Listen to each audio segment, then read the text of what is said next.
Hi, welcome to my channel, Reader Woman. My name is Judy, and let's talk. Meet Mr. Mulliner. Before we get started, I just wanted to thank you for listening.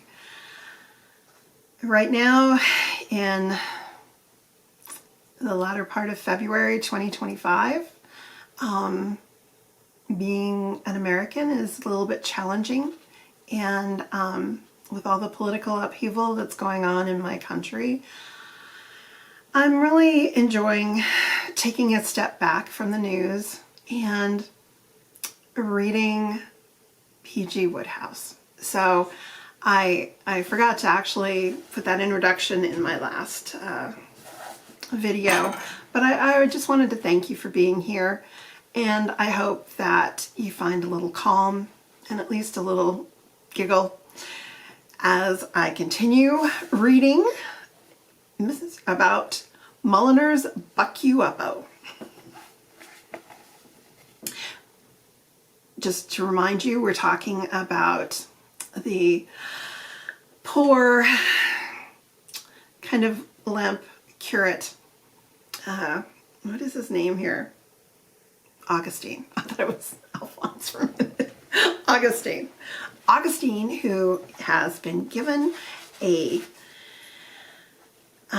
newly invented vitamin pick-you-up called Mulliner's Buck-U-Uppo, and he's kind of liking it.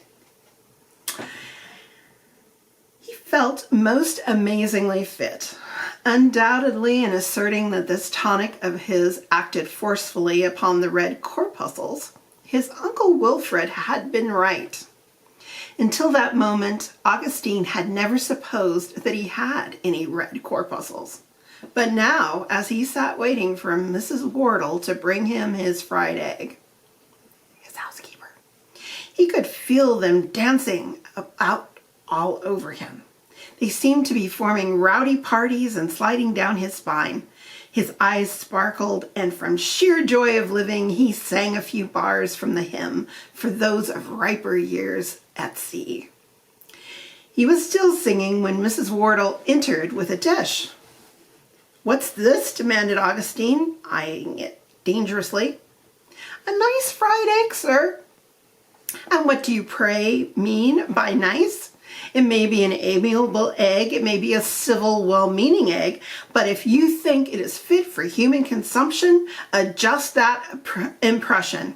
Go back to your kitchen, woman, select another, and remember this time that you are a cook, not an incinerating machine. Between an egg that is fried and an egg that is cremated, there is a wide and substantial difference. This difference, if you wish to retain me as your lodger in these far too expensive rooms, you will endeavor to appreciate." The glowing sense of well-being with which Augustine had begun the day did not diminish with the passage of time. It seemed indeed to increase. So full of effervescing energy did the young man feel that, departing from his usual custom of spending the morning crouched over the fire, he picked up his hat, stuck it at a rakish angle on his head, and sallied out for a healthy tramp across the fields. It was while he was returning, flushed and rosy, that he observed a sight which is rare in the country districts of England: the spectacle of a bishop running. It is not often in a place like Lower Brisket in the Midden that you see a bishop at all, and when you do, he is either riding in a stately car or pacing at a dignified walk. This one was sprinting like a Derby winner, and Augustine paused to drink in the sight. The bishop was a large, burly bishop, built for endurance rather than speed. But he was making excellent going. He flashed past Augustine in a whirl of flying gaiters, and then, proving himself thereby no mere specialist, but a versatile all-around athlete, suddenly dived for a tree and climbed rapidly into its branches. His motive, Augustine readily divined, was to elude a rough, hairy dog which was toiling in his wake. The dog reached the tree a moment after his quarry had climbed it and stood there, barking. Augustine strolled up. "Having a little trouble with the dumb friend, Bish?" he asked genially. The bishop peered down from his eyrie. "Young man," he said, "save me." "Right, most indubitably ho," replied Augustine. "Leave it to me." Until today, he had always been terrified of dogs, but now he did not hesitate. Almost quicker than words can tell, he picked up a stone, discharged it at the animal, and whooped cheerily as it got home with a thud. The dog, knowing when he had had enough, removed himself at some 45 miles per hour, and the bishop, descending cautiously, clasped Augustine's hand in his. "My preserver," said the bishop. "Don't give it another thought," said Augustine cheerily. "Always glad to do a pal a good turn. We clergymen must stick together." "I thought he had me for a minute." "Quite a nasty customer, full of rude energy." The bishop nodded. His eye was not dim, nor his natural force abated. Deuteronomy XXXIV 7, he agreed.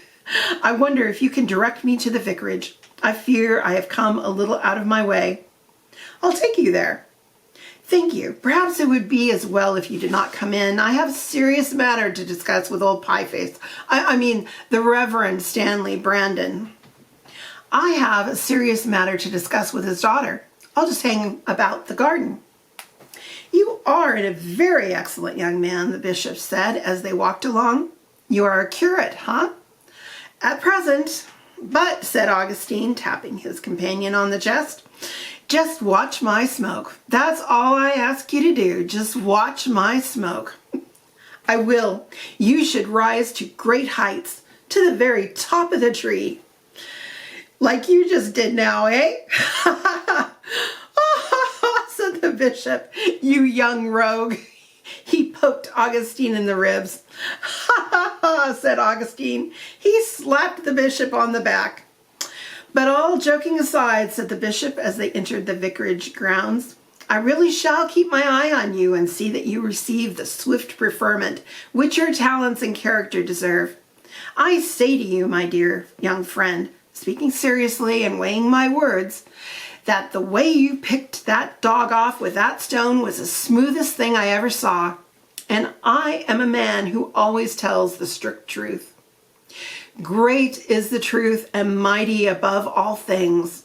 Ezratus 4th, 41, said Augustine. He turned away and strolled towards the laurel bushes, which were his customary meeting place with Jane. The bishop went on to the front door and rang the bell. Although they had made no definite appointment, Augustine was surprised when the minutes passed and no Jane appeared. He did not know that she had been told off by her father to entertain the bishop's wife that morning and to show her the sights of Lower Brisket in the Midden. He waited some quarter of an hour with growing impatience and was about to leave when suddenly from the house there came to his ears the sound of voices raised angrily. He stopped. The voices appeared to proceed from a room on the ground floor facing the garden. Running lightly over the turf, Augustine paused outside the window and listened. The window was open at the bottom and he could hear quite distinctly. The vicar was speaking in a voice that vibrated through the room. "Is that so?" said the vicar. "Yes, it is," said the bishop. "Ha ha! Ha ha to you and see how you like it," rejoined the bishop with spirit. Augustine drew a step closer.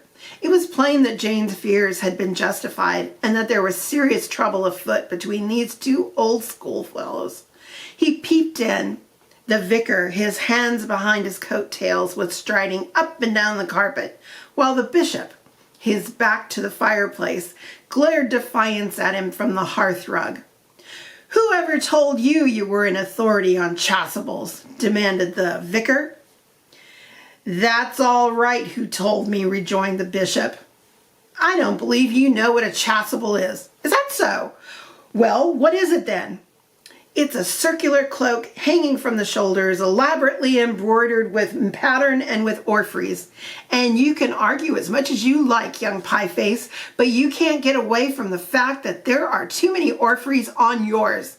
And what I'm telling you is, you've got to jolly well got to switch off a few of those orphreys, or you'll get it in the neck. The vicar's eyes glittered furiously. Is that so?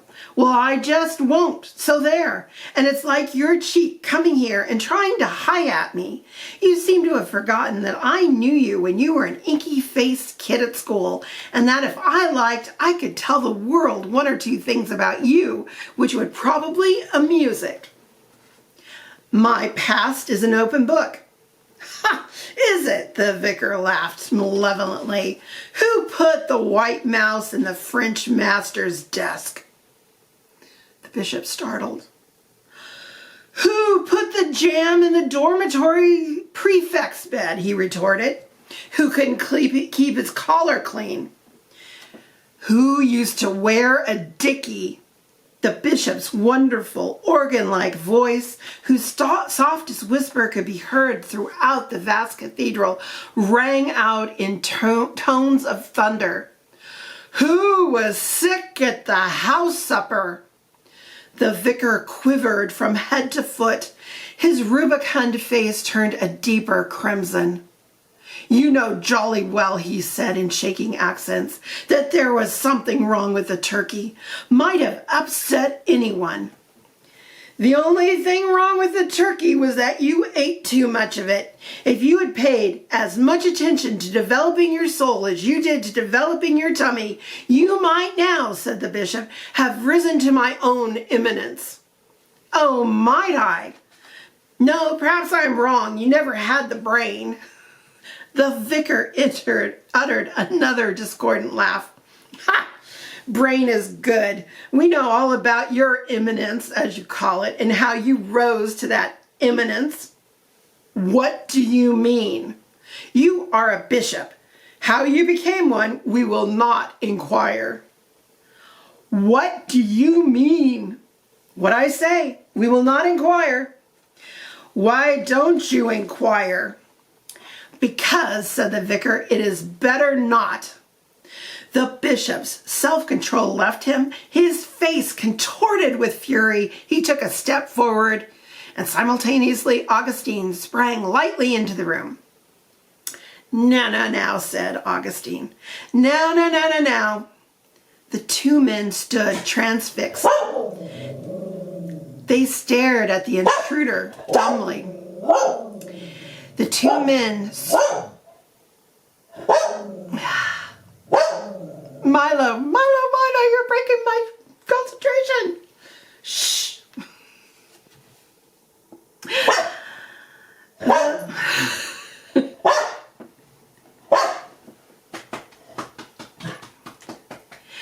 The vicar... Sorry about this. The vicar... Milo, come here, baby. Come on, bud. Come on, you. Come on, you. Yeah, you good boy. You good boy. Come on. All right. We'll continue on a little bit, and then we'll have to stop. The vicar was the first to recover. He glowered at Augustine. What do you mean by jumping through my window? He thundered. Are you a curate or a harlequin? Augustine met his gaze with an unfaltering eye. I am a curate, he replied with a dignity that well became him. And as a curate, I cannot stand by and see two superiors of the cloth, who are moreover old school fellows, forgetting themselves. It isn't right. Absolutely not right, my dear old superiors of the cloth. The vicar bit his lip. The bishop bowed his head. Listen, proceeded Augustine, placing a hand on the shoulder of each. I hate to see you two dear good chaps quarreling like this. He started it, said the vicar sullenly. Never mind who started it, Augustine silenced the bishop with a curt gesture as he made to speak. Be sensible, my dear fellows. Respect the decency of debate. Exercise a little good-humored give and take. You say," he went on, turning to the bishop, "that our good friend here has too many orphreys on his chasuble." "I do, and I stick to it." Yes. But what," said Augustine soothingly, "are a few orphreys between friends? Reflect. You and our worthy vicar here were at school together. You are bound by the sacred ties of the old alma mater. With him you sported on the green. With him you shared a crib and threw ink darts and the hours supposed to be devoted to the study of French. Do these things mean nothing to you? Do these memories touch no chord?" He turned appealingly from one to the other. "Vicar, Bish." I think with there, we will stop and finish this off another day. Take care, keep reading. Let me know what you think about Mulliner's Buck-U-Uppo. Take care. Bye.